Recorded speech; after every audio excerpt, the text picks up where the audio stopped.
واتل عليهم نبأ إبراهيم إذ قال لأبيه وقومه ما تعبدون قالوا نعبد أصناما فنظل لها عاكفين قال هل يسمعونكم إذ تدعون أو ينفعونكم أو يضرون قالوا بل وجدنا آباءنا كذلك يفعلون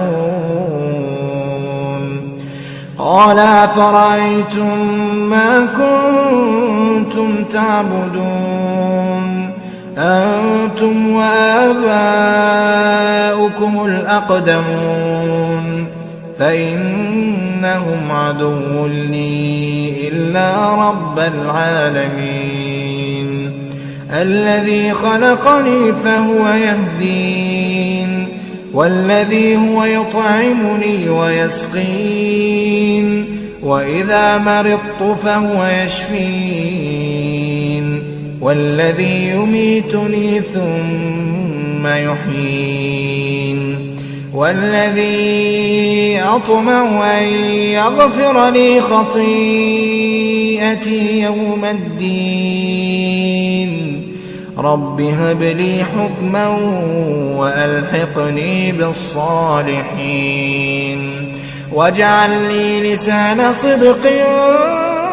في الآخرين واجعلني من ورثة جنة النعيم واغفر لأبي إنه كان من الضالين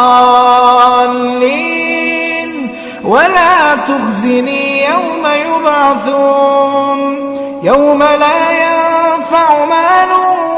ولا بنون إلا من أتى الله بقلب سليم وأزلفت الجنة للمتقين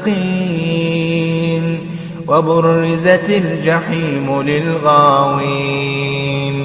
وقيل لهم أين ما كنتم تعبدون من دون الله هل ينصرونكم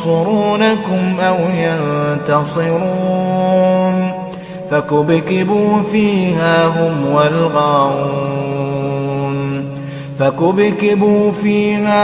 والغاوون وجنود إبليس أجمعون قالوا وهم فيها يختصمون تالله إن كنا لفي ضلال مبين إذ نسويكم برب العالمين وما أضلنا إلا المجرمون فما لنا من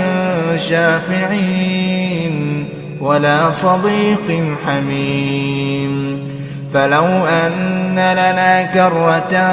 فنكون من المؤمنين إن في ذلك لآية وما كان أكثرهم مؤمنين